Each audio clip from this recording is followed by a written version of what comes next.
إن الحمد لله نحمده ونستعينه ونستغفره ونستهديه ونعوذ بالله من شرور أنفسنا ومن سيئات أعمالنا من يهده الله فلا مضل له ومن يضلل فلا هادي له أشهد أن لا إله إلا الله وحده لا شريك له وأشهد أن محمدا عبده ورسوله اللهم صل وسلم وبارك على نبينا ورسولنا محمد وعلى آله وأصحابه ومن تبعهم بإحسان إلى يوم الدين أما بعد فيا أيها الذين آمنوا اتقوا الله واعلموا أن الله يحب الذين اتقوا والذين هم محسنون.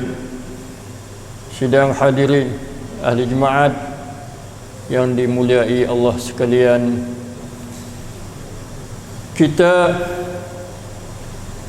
berada di akhir bulan 12 atau bulan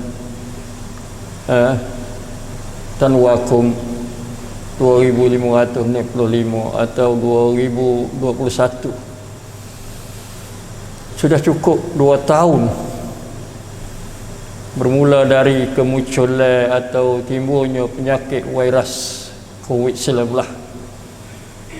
yang dikatakan timbulnya di Wuhan di negeri China. Dalam masa 2 tahun, mangsa-mangsa yang terkena dengan virus corona ini lebih daripada 270 juta orang seluruh dunia, dan yang sudah terpagut oleh mautnya iaitu 5 juta lebih. Ini adalah suatu tanda bahawasanya virus ini adalah satu virus yang menjangkit dengan cara kuat serta cepatnya. Maka itu satu pengajaran bagi kita dan bagi umat manusia, bahwasanya suatu perkara yang mereka tidak menjangka akan berlaku kepada manusia, maka dia akan berlaku dengan takdir Allah Subhanahu wa taala dan kehendaknya saja.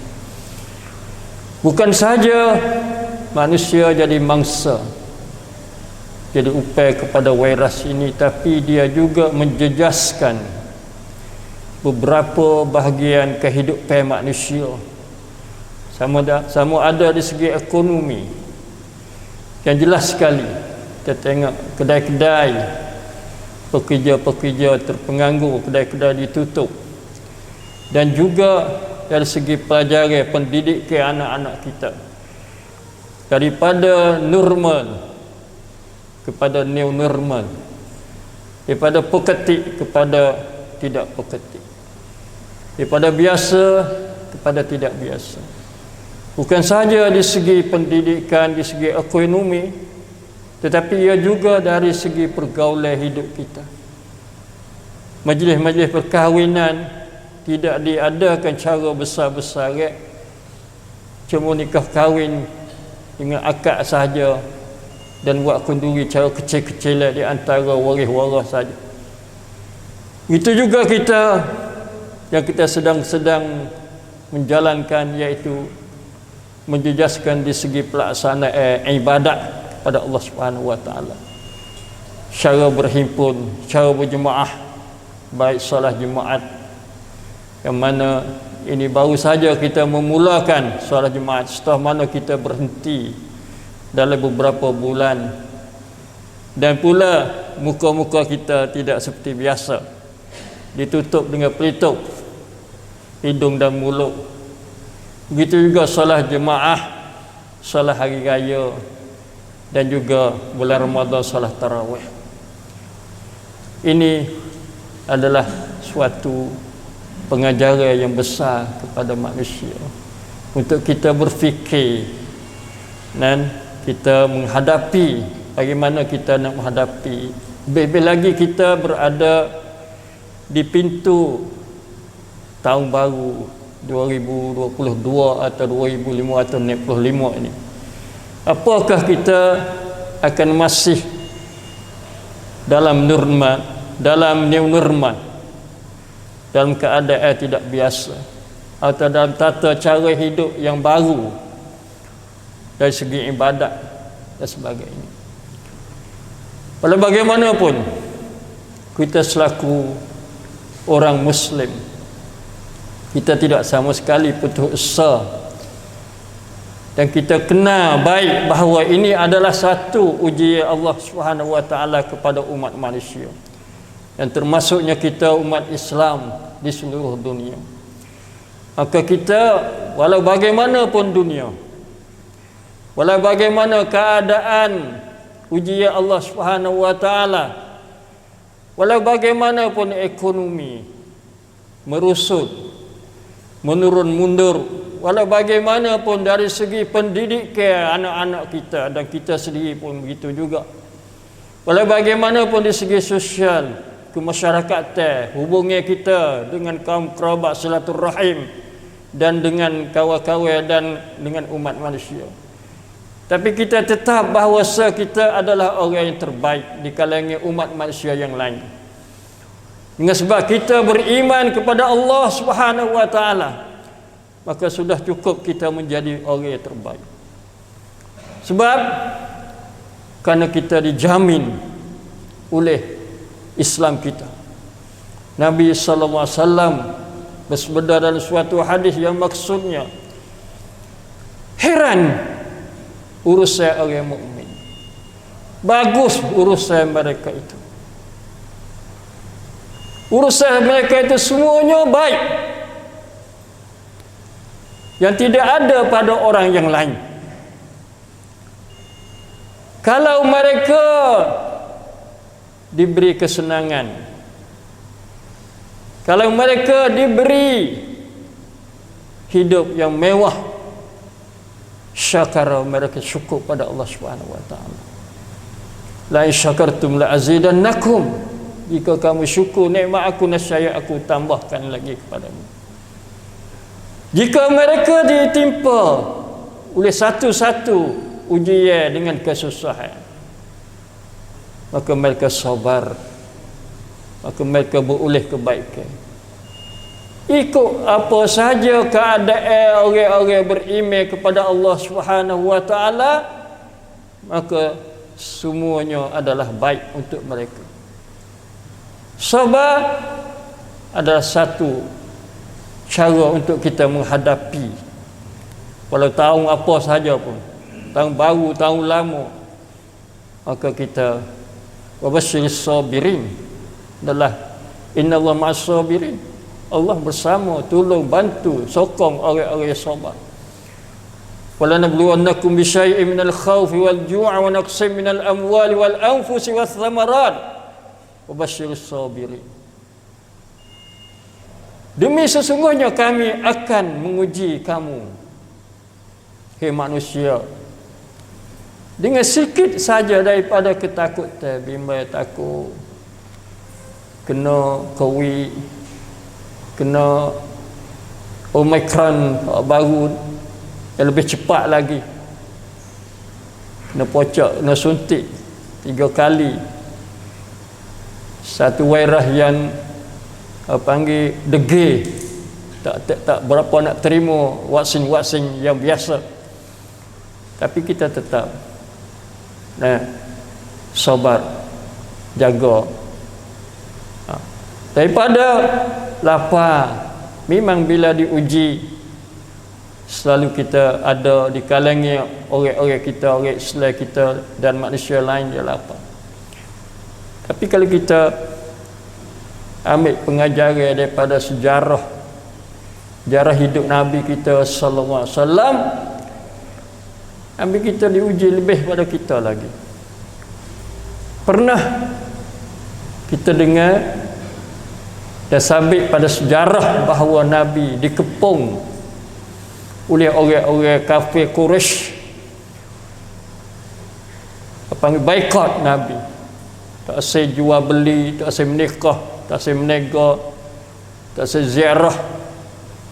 Nabi terpaksa melarikan diri dan keluarga dia, termasuknya Siti Khadijah radhiyallahu anha sebagai saudagar pada masa sebelum dia kahwin dengan Nabi. Orang perempuan yang mula-mula melaksanakan bisnes di luar negeri. Unta dia sepuluh kereta gudang, berderet-deret bawa barang daripada Mekah kepada Syam. Tapi suatu hari Tuhan uji dia bersama Nabi di celah bukit.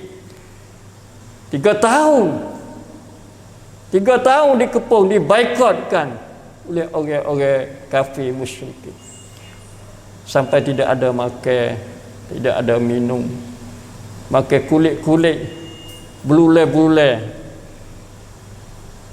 makan daun-daun kayu. Kita walaupun 2 tahun lamanya dilanda oleh COVID, virus corona, tapi tidak ada di kalangan kita orang makan daun kayu. Tidak ada di kalangan kita orang makan kulit-kulit, belulai-belulai. Tidak ada. Boleh makan, boleh minum, alhamdulillah. Tapi Nabi 3 tahun lamanya. Sampai setengah orang kafir sendiri pun yang ada kaum kerabat dengan Nabi wasa kesian. Hatta ganung-ganung cara senyap-senyap. Boleh lepas utar masuk di celah bukit. Tuan tak ada pergi, tapi utar pergi dengan lorong-lorong dia. Bukan kesian kepada Nabi sallallahu alaihi wasallam.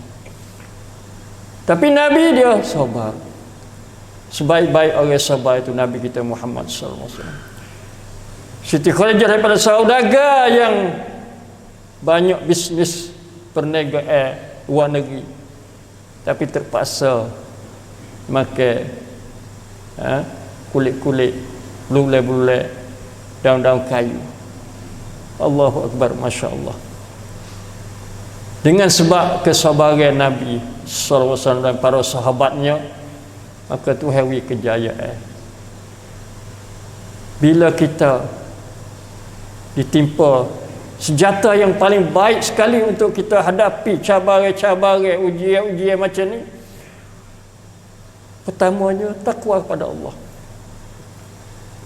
Takwa kepada Allah.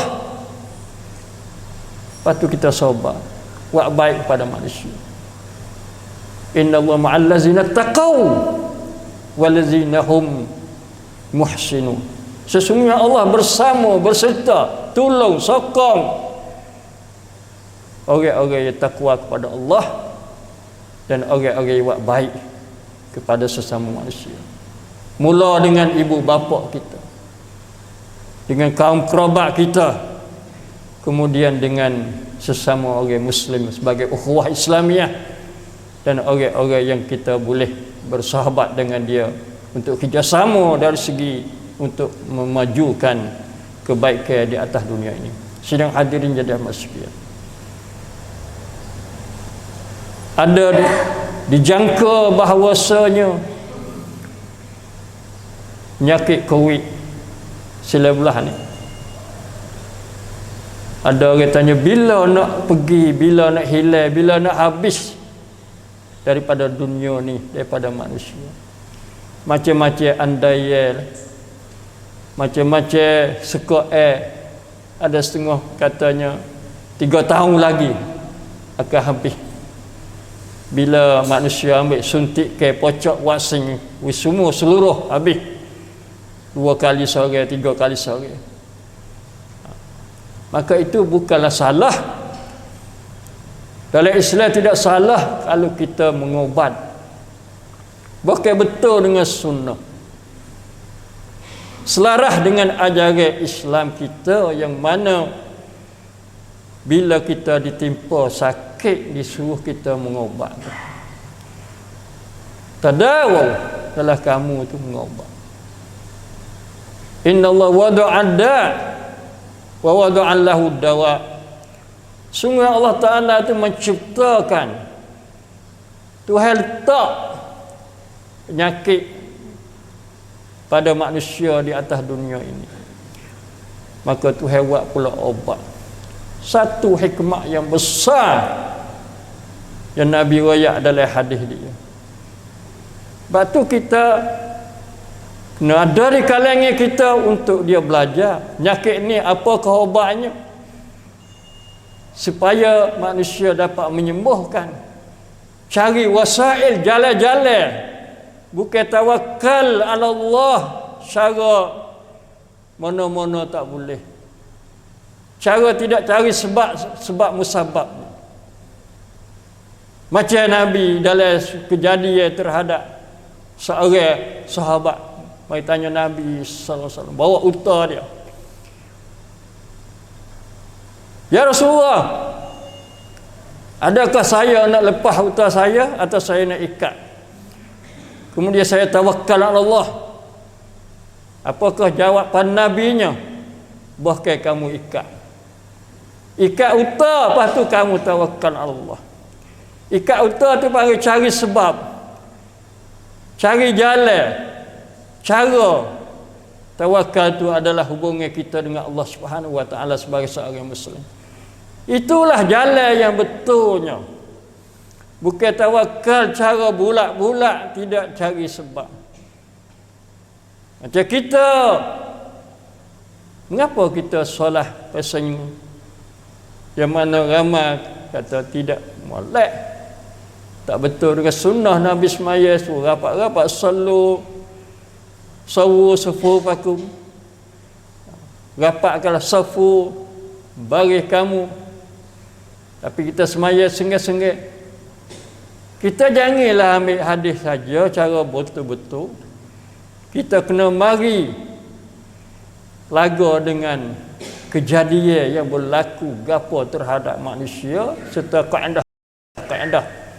Kaedah ni bukan luar pada ajaran Islam. Kaedah la darara wa la dirar. Jangan kamu buat mudarat pada diri kamu dan jangan kamu buat mudarat pada orang lain. Kerana masa merebak secara kuat, kalau kita semaya rapat-rapat turut hadis Nabi, mungkin menjangkitkan kepada orang lain atau kita timur jakit daripada orang lain. Lebih mudarat lagi, lebih besar lagi. Tapi kalau kita ambil kaedah mai pakat, maka kita boleh jaga diri kita dan menjagakan orang lain. Ini besar sekali. Sebab Nabi kata sallallahu alaihi wasallam, wa man yatawaqqa syarra yuqah. Siapa dia usaha menjaga dirinya daripada syarr, daripada benda yang buruk. Jakit ni benda buruk tak molek. Kerana orang sakit pula bukan biasa. Ni normal sakit dia. Nak pergi ziarah tak boleh, payah, susah. Takut jakit. Maka seolah-olah kita menjaga diri manusia, menghidupkan manusia dalam sihat dan sebagainya. Sebab tu kita perlu pakai kaedah-kaedah. Jangan kita hanya pergi dengan cara tidak berkaedah, tak istinbat, tidak mari ukur dengan kenyataan yang berlaku dan masyarakat. Sidang hadirin jadi masyarakat, kita di pintu tahun baru seminggu lagi, kita berdoa kepada Allah Subhanahu wa taala, semoga Tuhan panjangkan umur kita. Dalam panjang umur ni kita nak buat gapo? Pedah gapo hati panjang umur? Bukan panjang sepuluh biasa. Panjang dalam keadaan kita tu merancang wang pen ciwit. Bukan kita wang pen nego wang pen hijau kita saja. Ciwit kita kena wang pen. Kena raca. Dalam tahun depan kita nak buat lagu mana? Supaya lebih baik kepada hidup kita. Sebab tu mula sekali kita kena muhasabah. Cek tengok diri kita, hidup kita. Hak mana cut on, kita mari serm, we ada kuat. Hak mana cut timai sombong, kita cari we ada sombong. Baik di segi keagamaan atau di segi-segi lain lagi. Supaya tahun hadapi lebih baik pada tahun ini. Walaupun ada hadis Nabi sallallahu alaihi wasallam, ma ya'ti zamanun illa ba'dahu syarrun minhu. Hadis sahih Bukhari. Tidak datang suatu masa kecuali yang selepasnya lebih buruk, lebih tak molek. Wasbiru fa innahu la ya'ti zamanun illa ma ba'dahu syarrun minhu. Walaupun hadis ni menjelaskan setiap tahun tu mana kotak molek. Tapi bukan kaedah mati dah. Ada yang baik. Kadang-kadang baik di sini, buruk di sana.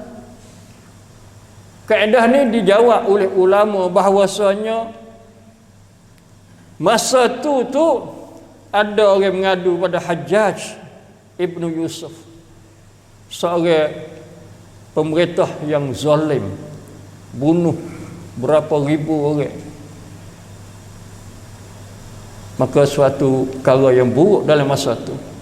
Tapi selepas pada tu datanya seorang khalifah yang adil, Umar ibnu Abdul Aziz. Sebenarnya khalifah tak orang, tapi oleh kerana Umar sebagai seorang pemerintah yang adil, yang sangat adil, lalu dimasukkan dalam sebagai seorang khalifah yang diakui. Itu timbulnya suatu kebaikan selepas daripada keburukan. Ini suatu optimis, tanda harapan tinggi dalam hidup kita bahawasanya bukanlah semua lepas daripada satu masa kepada satu masa itu buruk tak baik, tapi ia ada. Boleh jadi lepas pada ni ekonomi dia pulih, pengajian, pendidikan anak-anak kita boleh belajar biasa, boleh jadi positif, lebih baik daripada apa yang kita menghadapi sekarang ini. Sidang hadirin jemaah sekalian, oleh itu Islam yang tidak ajar kita putus harapan. Jangan putus harapan sekali. Baik dari segi perniagaan, jual tak laku, kedai kena tutup, tapi kita ada perniagaan yang tidak sama sekali rugi, yang mana Allah Subhanahu wa taala sebut dalam Al-Quranul Karim, innal ladzina yatluna kitaballah wa aqamus salah wa anfaqu mimma razaqnahum sirran wa alaniyatan yarjuna tijaratan lan tabur. Sesungguhnya orang yang sentiasa membaca kitab Allah Quran dan dia sembahyang, dia belanja apa yang Tuhan rezeki pada dia, sama ada banyak sikit, sirran wa alaniyah, cara senyap-senyap dan secara terang. Mereka lah orang yang mengharapkan perniagaan yang tidak sama sekali rugi dan binasa. Kalau kita rugi ke perniagaan dunia, mari kita cari keuntungan perniagaan dengan Allah Subhanahu wa taala. Kerana perniagaan kita bukan sahaja perniagaan sesama manusia, sesama barisan, sesama syarikat, tapi kita juga sentiasa berniaga dengan Allah Subhanahu wa taala, mencari pahala ganjaran untuk kita masa depan kita, iaitu di akhirat nanti. Oleh itu Islam adalah agama optimis, agama sang kuang-kuang kepada umat dia, baik di dunia maupun di akhirat. Sebabnya harapan putus asa adalah bukan sifat orang mukmin. Fa innahu la ya'as min rauhillah illa al-qaumul kafirun. Karena sungguhnya tidak putus harapan daripada rahmat Allah kecuali orang kafir. Orang kafir dia ada putus harapan, kadang-kadang gantung tekaknya, tujung gotaknya, bunuh dirinya, macam-macam berlaku tiap-tiap hari, tiap-tiap jam. Kalau kita tengok baca berita-berita, apatah lagi negeri-negeri yang maju, macam negeri Jepun, macam negeri Kauli, negeri Sia sendiri pun, Malaysia sendiri pun ada. Bukan saja di kalangan orang kafir, orang Islam pun ada juga, kerana putus asa daripada rahmat Allah Subhanahu Wa Taala. Oleh itu apa saja kedatangan tahun sama ada baru atau buruk, maka kita sama sekali insya-Allah taala tidak butuh harapan daripada Allah Subhanahu Wa Taala. Aqulu qawli hadza wa astaghfirullah li wa lakum wa lil muslimina wal muslimat min kulli dhanbin fastaghfiruh innahu wal ghafurur rahim.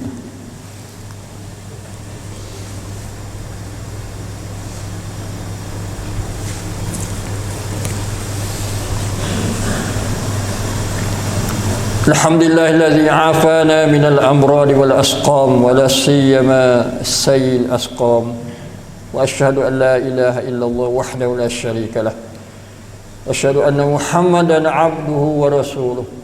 Allahumma salli wa sallim wa barik ala nabiyyina wa sayyidina Muhammad wa ala alihi wa ashabihi wa man tabi'ahum bi ihsan ila yaumiddin, amma ba'd. Ya ayyuhalladzina amanu taqullaha wa'lamu anna Allaha yuhibbul muttaqin. Qala Allah Ta'ala inna Allaha malaikatahu yusalluna 'alan nabi ya ayyuhallazina amanu sallu 'alaihi wa sallimu taslima.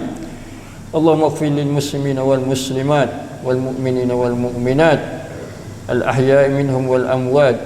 Allahumma 'izzil islam wal muslimin. Allahumma 'izzil islam wal muslimin wa azil asy-syirka wal musyrikin wa dammir a'da'aka wa a'da'ad din. Allahumma afina min kulli bala'id dunya wa azabil akhirah. Allahumma inna na'udzubika minal baras wal junun wal juzam wasil asqam wa ubai corona wa omikron birahmatika ya arhamar rahimin. Allahumma irfa' 'anna al bala' wal waba' wa su'ul fitan ma zahara minha wa ma batan. Rabbana la tuzigh qulubana ba'da idh hadaytana wa hab lana min ladunka rahmah innaka antal wahhab. Rabbana zalamna anfusana wa lam taghfir lana wa tarhamna lanakunanna minal khasirin. Rabbana atina fid dunya hasanah wa fil akhirati hasanah wa qina azaban nar. Subhana rabbika rabbil izzati amma yasifun wa salamun alal mursalin walhamdulillahi rabbil alamin.